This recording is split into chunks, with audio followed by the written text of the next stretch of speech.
Hello বন্ধুরা, চলে এসেছি আবার নতুন একটা ভিডিও নিয়ে। শুক্রবার মানে বৃহস্পতিবার এসছে মানে পুজোর ক্লাস আছে। এত পরিমাণ সিনেমা রিলিজ করছে, আমি বুঝতে পারছি না যে কোনটা ছেড়ে কোনটা দেখতে যাবো। তো ডেফিনেটলি সকাল থেকে হচ্ছে মানে আজকে এমনি 3 নাম্বার সত্যি কথা বলতে কি সিনেমা দেখা হলো। ঠিক আছে, একটা হচ্ছে ফার্স্টেই বললাম রঘু রাখার সবচেয়ে বেশি এক্সাইটেড ছিলাম। তো তারপর অক্টোবিস, তারপর হচ্ছে ওজি দেখল। তো ওজি যেটা পবন কল্যাণ অভিনীত, সুজিত ডিরেক্টর এবং তামাম হচ্ছে মিউজিক ডিরেক্টর। যে হচ্ছে আল্লু অর্জুনের পুষ্পা করেছিল যে ডিরেক্টর, এবং সুজিত বলতে যে হচ্ছে সাহো করেছিল। তো তো ফার্স্টে এই মুভিটা নিয়ে কেন বলছি তার কারণটা হচ্ছে যে রক্তবীজ নিয়ে ডেফিনেটলি হচ্ছে কালকে বলবো অবশ্যই। কালকেও টার্গেট আছে, কালকে অলরেডি টিকিট বুক করা আছে দেবী চৌধুরানী আর হচ্ছে যত কাণ্ড কলকাতায়। 1954টা আমি প্রচুর চেষ্টা করছি, বুঝতে পারছি না ওটা কোথায় কোথায় কোন কোন হলে রিলিজ করেছে, আমি জানি না। করবে কালকে, তো দেখা যাক কী হয়। তো আজকে যেটা আমি বলতে চাচ্ছি সেটা হচ্ছে মানে মাল্টি স্টারার যাকে বলে সুজিতের এই মুভিতে পবন কল্যাণ, ইমরান হাসমি হচ্ছে ভিলেন, ওমি নাম, ওজি হচ্ছে অরিজিনাল গ্যাংস্টার, দি কলিম ওজি। তো পবন কল্যাণ, এছাড়াও প্রকাশ রাজ রয়েছে, আরও অনেকেই রয়েছে। Multi starrer movie. তো সবচেয়ে যেটা বলবো যে মুভিটা নিয়ে আগে বলে দিই, স্টোরিটা নিয়ে। অ্যাকচুয়ালি পবন কল্যাণ হচ্ছে একজন গ্যাংস্টার ছিল এবং সে তরোয়ালের মানে গ্যাংস্টার, মানে তরোয়াল নিয়ে এসেও করতো। তো তারপরে ও যখন ফ্যামিলিতে মানে ব্যস্ত হয়ে গেছে, তারপরে ওমি এসছে, ইমরান হাসমি। সে বলছে তরোয়ালের যুগ গেছে, এবার হচ্ছে বন্দুকের যুগ হবে। তার সেই নিয়ে মুভিটা, এবং তারপরে হচ্ছে বিভিন্ন রকমভাবে অ্যাকশন শুরু হয়। কিন্তু তার মধ্যেও কিন্তু সবচেয়ে ভালো লেগেছে যে সেটা হচ্ছে যে এর একটা বেস্ট লেগেছে, সেটা হচ্ছে যে এই মুভিটার যেটা মানে ইমরান হাসমির মানে অ্যাকচুয়ালি সত্যি কথা বলতে কি ইমরান হাসমিকে নিয়ে পরে আসবো, আগে পবন কল্যাণ যেটা এটার মধ্যে বেস্ট লেগেছে সেটা হচ্ছে যে ডেডপুলের যে এটা ছিল। তো সেইখানে হচ্ছে যখন ইন্ট্রোডাকশনটা হয়, যেরকম প্রত্যেকটা এর সময় যে যেভাবে নামগুলো দেখাই, ঠিক আছে, সেভাবে এখানে দেখিয়েছে। তো এখানে ফার্স্টে যে স্টার্টিংটা ছিল খুব সুন্দর, সিনেমাটিক এবং ভিডিও ক্যামেরার কাজ খুব সুন্দর ছিল, এবং অ্যাকশনটা খুব সুন্দর হচ্ছিলো, এবং কালার গ্রেডটা খুব দারুণ লাগছে। ঠিক আছে, সে কালের মুম্বাই বেস অনেক মুভি বেরিয়েছে। আমার মুম্বাই বেস যদি সবচেয়ে বেস্ট মুভি লেগেছে সেটা হচ্ছে once upon time in Mumbai. এটা হচ্ছে আমার one of the finest movie লেগেছে মুম্বাই বেস যদি কোনো মুভি বলা হয়।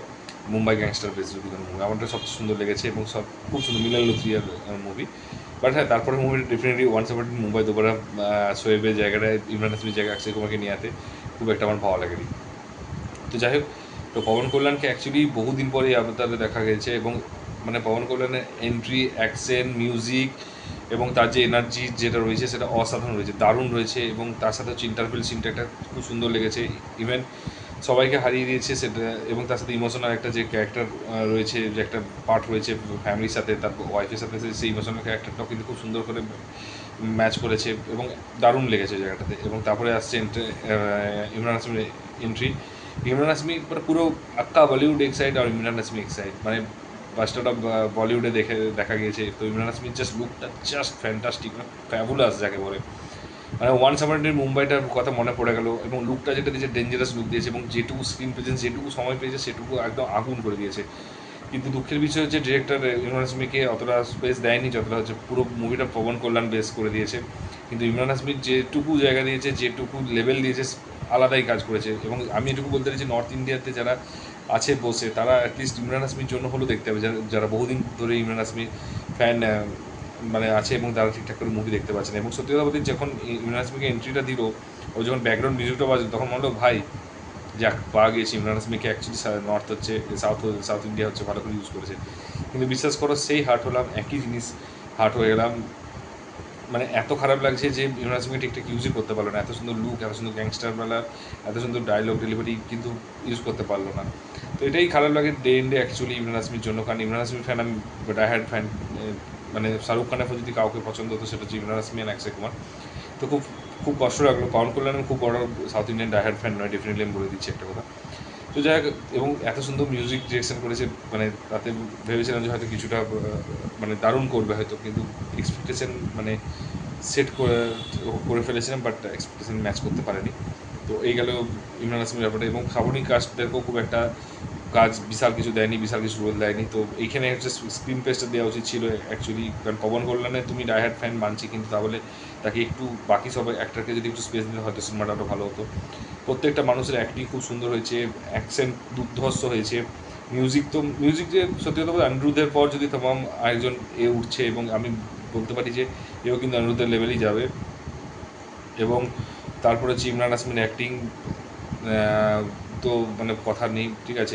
পবন কল্যাণেরও অ্যাক্টিং নিয়ে কোনো কথা হবে না, ক্যামেরা ওয়ার্ক ভালো, সিনেমেটিক যে ভিডিও কাজ বা সিনেমেটিক ওয়ার্ক যে গ্রেডে বানিয়েছে সেটা খুব সুন্দর এবং খুব হাই স্কেলে বানিয়েছে এবং খুব হাই মানে খুব সুন্দর লেগেছে।